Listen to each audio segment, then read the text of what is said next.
लोगोफोर बे समाव नोंथांमोननो मोनसे गोदान भिडिअ लाबोदों आरो बे जाहैबाय साफ्रोमबो भारतारिनि इन्टारभिउ होग्राफोरनि थाखाय जोबोद गोनांथार आरो बेयो मोनफ्रोमबो इन्टारभिउआवनो बिनिफ्राय जिके टाइप हिसाबै फैयो बेखौ नोंथांमोनाबो दा नायबा मिथिगोन। दा अब्ला फैदो गोबाव खालामाजासे मिथिनि दा बाहाय जोङो फार्स्टआवनो लाबोना होफैदों नोंथांमोना नुगोन जे which Indian city is known as gateway of India बबे भारतनि बबे नोगोरखौ गेटवे अफ इण्डिया होननानै मिथिनो मोननाय जायो होनदों। दा बेथ' सिम्पल कुइसन आरो बयबो मिथिगौ।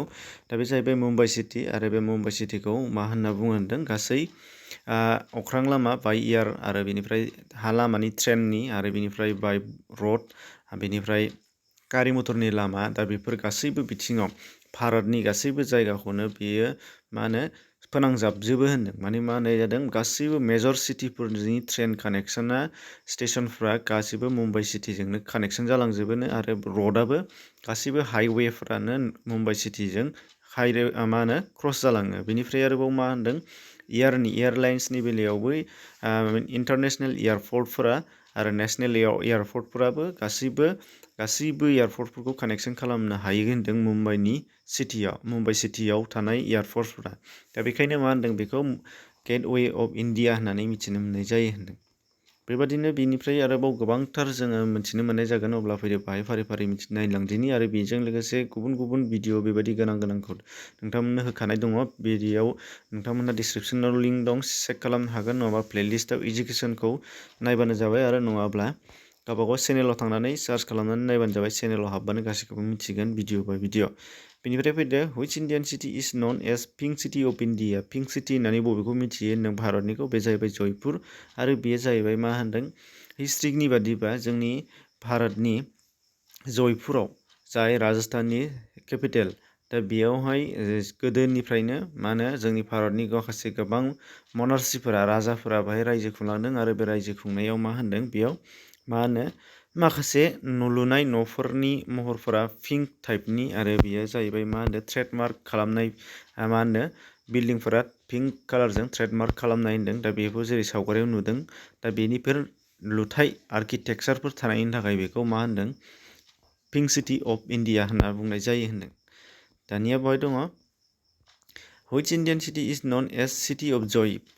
भारतनि बबेयाखौ रंजानायनि एबा जयनि सिटि होननानै मिथिनो मोननाय जादों होनदों। बे जाबाय कलकाता आरो बेयाव गाहायै माखासे मोनबा माने मेजर रिजनफोर दं होनदों। बे हिसाबै बाहाय दं फार्स्टआव हिस्ट्रि बायदि ब्रिटिश आर्किटेक्टफोरा बेयाव जमा जादों होनदों। माने मा जेरावहाय इंराजफ्रा जोंनाव इस्ट इण्डिया कम्पानि लाजेनजेननायनिफ्राय लानानै 1912सिम माने इण्डियानिनो बा इस्ट इण्डिया कम्पानिनिनो कलकाताया मोनसे केपिटेलमोन। दा बे हिसाबै बिसोरो बाहाय थाफैदों, गावसिनि गोरोबफादों। बाहाय चार्चआनो जा, गावसिनि बिल्डिंआनो जा, रेसिडेन्टआनो जा बा गेस्ट हाउसआनो जा, गासैबो बिथिंखौ फरेन एबा ब्रिटिशनि बादि खालामदों आर्किटेक्सार हिसाबै। दा बे हिसाबै बियो हिस्ट्रियाव फारसेथिंजाय जोबोद रंजाथाव आरो नायथावथाव जायगा होनदों। बेनिफ्राय आरो बेयाव कलकातायावनो भारतनि बयनिख्रुइबो कालचारेल फेस्टिभेलफोरा गोबां जायोनो, देरसिन जायो होनदों। बाहाय गासैबो बिथिंनिफ्रायनो जेरै दुर्गा फुजा बा गुबुन गुबुन फुजाफोरबो फेस्टिभेलफोर।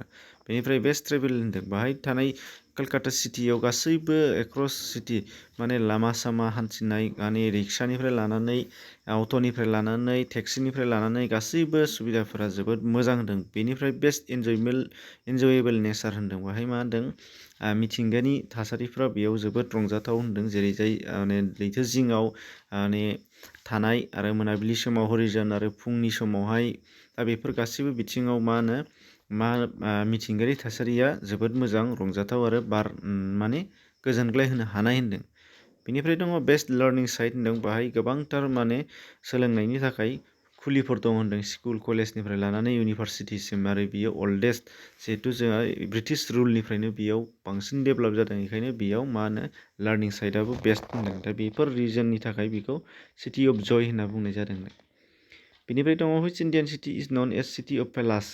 बेखौबो जाहैबाय कलकाताखौनो होनो सिटि अफ पेलासनि माने मा बाहाय गोदोनिफ्रायनो बे दहाय फार्स्टनि पइन्टआनो हिस्ट्रि बादियै जोंना बाहाय इस्ट इण्डिया कम्पानिनिफ्राय लानानै गासैबो माने इंराजफोरा बाहाय थादों आरो बे थानायाव बेखौ केपिटेल बाहायनायाव गोबांथार माखासे आर्किटेक्टफोरखौ गावसिनि मडेलजों लुदों, गावसिनि हिसाबै माने मा ब्रिटिशनि हिसाबै। दा हिसाबैनो बेयाव थानाय गासैबो बिल्डिं बै गोजाम कनस्ट्राक्सनफोरखौ लानानैनो बेखौ सिटि अफ पेलास बुंनाय जायो होनदों। बेनिफ्राय दङ which Indian city is known as Scotland of India? Scotland of India होननानै बुंनाय जायोबा बेयाव जाहैबाय शिलंखौ Scotland of India होनो मानो होनबा गासैबो सिटियानो मोनसे हाजो सायावनो शिलंआ बेखायनो बेखौ स्कटलेण्डजों रुजुनाय जायो होनदों। दा बेबायदिनो गोबांथार गुबुन गुबुन रायजोनि भारतनि गुबुन गुबुन स्टेटफोरनि सिङाव थानाय माखासे गेदेर गेदेर सिटिफोरखौ माखासे नाम होनानै दोननाय जादों।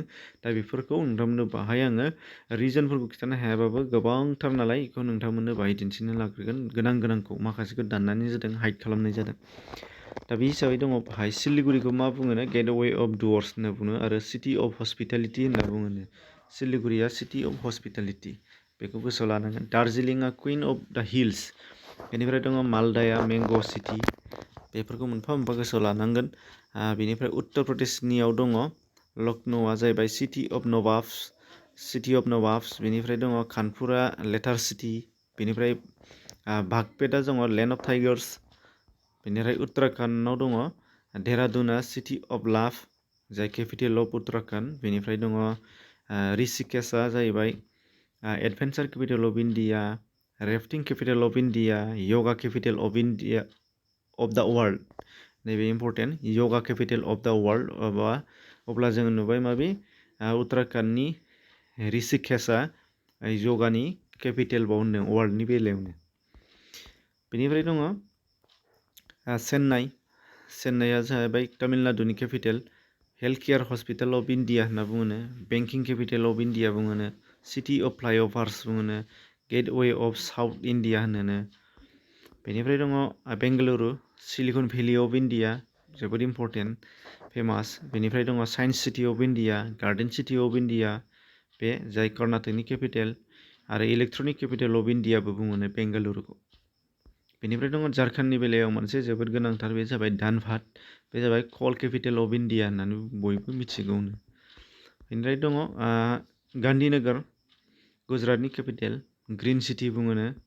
बेनिफ्राय बेयावनो सुरात, बे स्टेटनिनो गुजरातनिनो, city of diamonds, silk city of India, textile hub of India. बेनिफ्राय दङ सिटि अफ ब्रिज, बेनिफ्राय मिनि भारत, सिटि अफ सान। मिनि भारत होनबा गोबां इम्पर्टेन्ट, गोबां कुइसनाव फैयो। बेनिफ्राय दङ नेक्स्टआव कानपुर, बेयो सिल्क केपिटेल अफ इन्डिया। बेनिफ्राय हायद्राबादाव दङ city of pearls, city of Nizams, जाय तेलेंगानानि केपिटेल। बेनिफ्राय दङ विजयवाड़ायाव दङ दा लेन्ड अफ भिक्ट'रि। बेनिफ्राय दङ विशाखापट्टनमखौ बुङो सिटि अफ डेन्सिटि, दा जुवेल अफ इस्ट कस्ट, बेनिफ्राय पर्ट सिटि।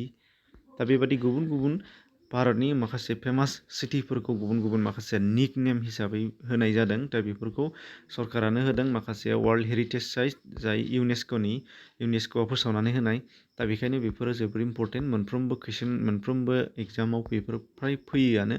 दा बेखायनो नोंथांमोननो लाबोदों। आरो बेनि अनगायैबो बिनि सिगांनि भिडिअफोरखौ नोंथांमोना चेनेलाव हाबनानै चेक खालाम, प्लेलिस्टआव थांनानै नाय, इडुकेसनाव हाबबानो नुजोबगोन गासैखौबो।